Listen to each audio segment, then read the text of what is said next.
Hello everyone, LRon here with part 16 of my Total Terraria World Annihilation.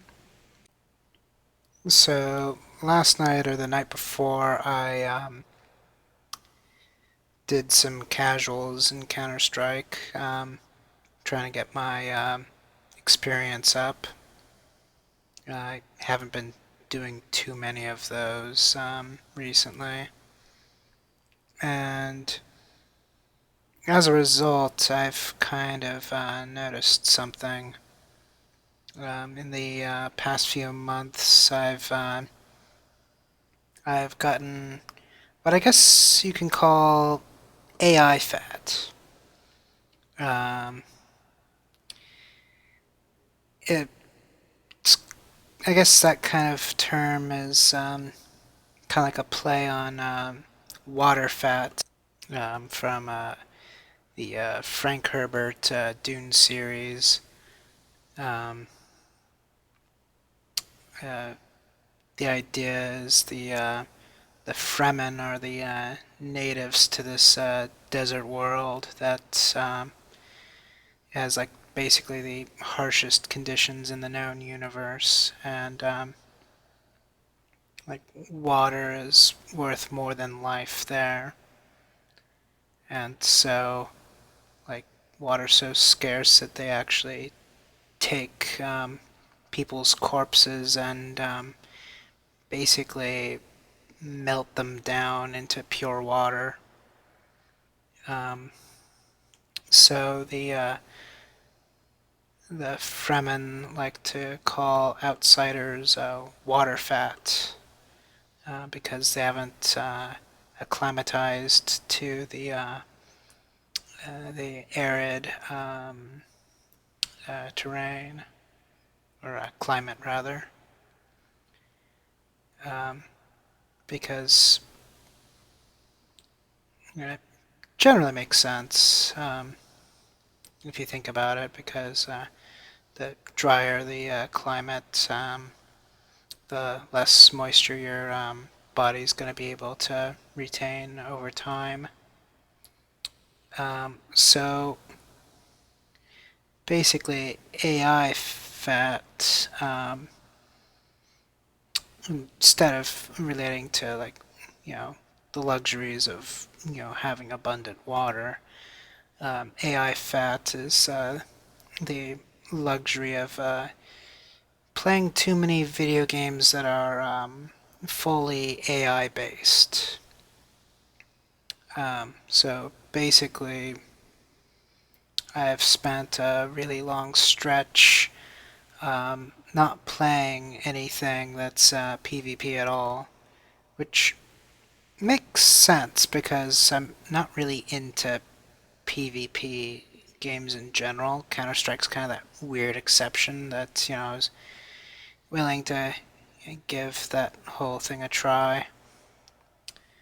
And it was working out good during the rigorous training, or at least the portion that we got to complete.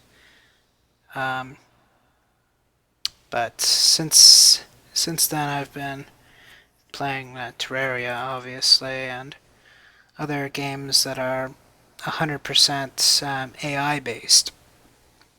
And the thing about AIs is they're extremely predictable. No matter what the game is, once you have a understanding of the fundamental programming behind the AI, you're able to predict its actions before it does them and exploit the limitations and weaknesses. Um, I guess a real prime example is there's a person who's having me borrow their PlayStation 3. I was a 360 person, so I never got into the PS3 community because we're both Metal Gear fans, and so he wanted me to basically get caught up on like Peace Walker and stuff like that, so that I can use his Steam copy of Phantom Pain eventually. And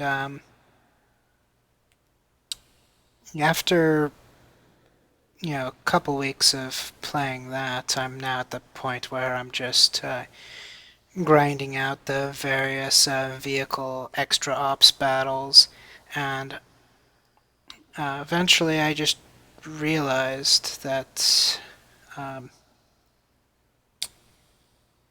there's ways to basically cheese the tank battles at least. The helicopter ones are a bit more cheese proof, but I've gotten basically the armored vehicles and or the armored unit carriers and the tanks down to a science where I just need to find that one piece of terrain that's not all that destructible.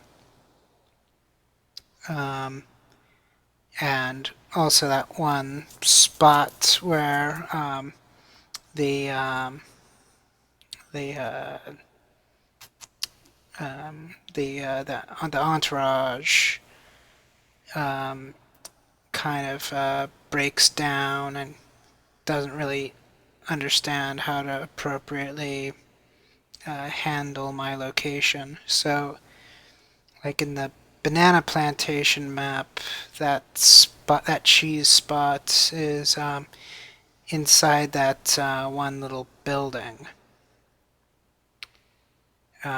Basically, they're really stupid and don't really want to go into the building. At least not as readily as they would go to other areas to follow you.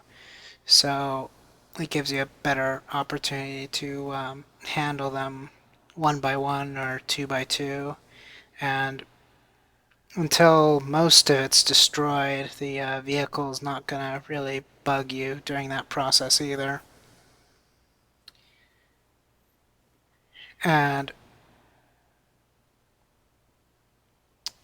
basically, during all that, I was thinking to myself, this whole game is all about exploiting patterns. Like, um, everything in that game is just about patrolling and, or enemy patrols and just knowing exactly where they're going to go and how they're going to behave when a certain action you do is performed. And it's extremely predictable, and the entire game and the key to success is just manipulation of that knowledge and exploiting their weaknesses. And so when you're able to boil it down like that, the level of challenge often goes close to zero, although in some cases they like to throw curveballs. Like presently I'm having a bit of trouble on this tank that launches aerial missiles. It kind of essentially makes it be like a helicopter battle in the sense that my cheese tactics are of limited effect. But aside from that, for the most part, the entire game is extremely formulaic, and once you've got the formula down, it becomes exceedingly easy. But Counter-Strike, on the other hand, there is no AI. There's just other people, and they're far less predictable. I guess I'll have to continue this in the next video. I will see you next video.